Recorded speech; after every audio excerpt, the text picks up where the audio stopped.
There are really three things that we recommend to ship owners to ensure that their systems are going to be operating once they get them on board. The one thing is to look for ballast water pump capacity, because in a retrofit situation, when you install a treatment system, it changes the dynamics for the flow of the ballast pump.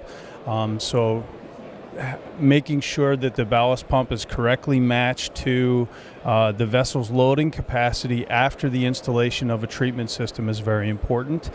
Another aspect is the automatic backflushing filter.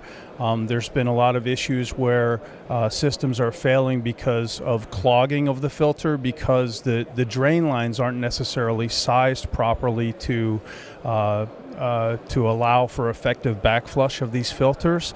And then the third thing is to account for piping losses in the system. When you introduce a ballast water treatment system into an existing ballast system, it changes again the dynamics of the pressure loss within the system. So those are three areas that we really recommend owners to focus on in retrofits so that the system will operate properly. We have a fleet of over 300 ships that are in operation already. Fairly broad background of different vessel types, a lot of offshore supply vessels, a lot of cruise ships, but then also a variety of tankers and container ships. And interestingly, a lot of our ship owners are actually operating their systems. So we have very good market feedback for how the systems are working, and over the years we've been able to take some of that feedback from the field and incorporate that back into the product to improve the operations, the control system, the type of monitoring we're doing. So we have actually quite good experience from field operations. We offer our clients, we've been developing a network of authorized engineering partners and authorized installation partners. So Hyde Marine itself, we are not executing the retrofit work, we're not doing the design work, but we've trained and developed partnerships with third parties who can do this work on our behalf.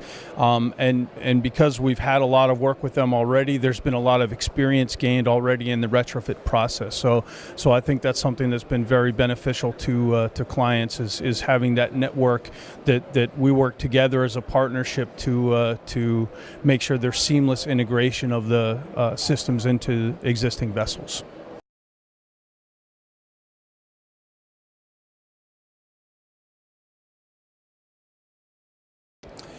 I think the industry is ready to take on ballast water management.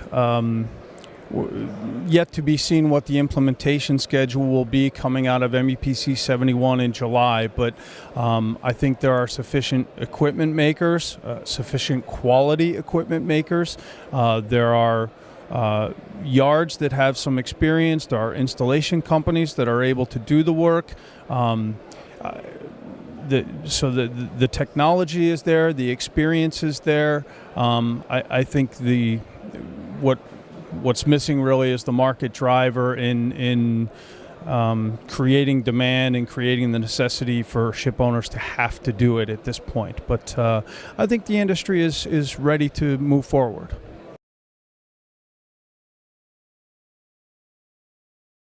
That's a good question.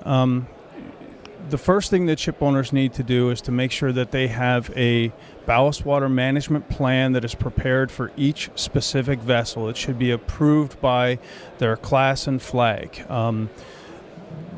I'm not sure that that's a well understood message from ship owners, that they have to have this ballast water management plan in place by the time of implementation. If they have not been doing D1 exchange prior to today, that needs to come into force along with implementation on September of this year. Beyond that, then it gets into the treatment technologies and evaluating what treatment technologies work for their types of vessels. There's preference, there's technical solutions that are maybe better matched for one type of vessel or another. But initially out of the gate is making sure that ballast water management plans are properly prepared, that they're doing D1 exchange, and that they're doing the technical evaluation necessary for being able to eventually retrofit ballast water treatment at the time that's required for the compliance date of their vessels and their fleets.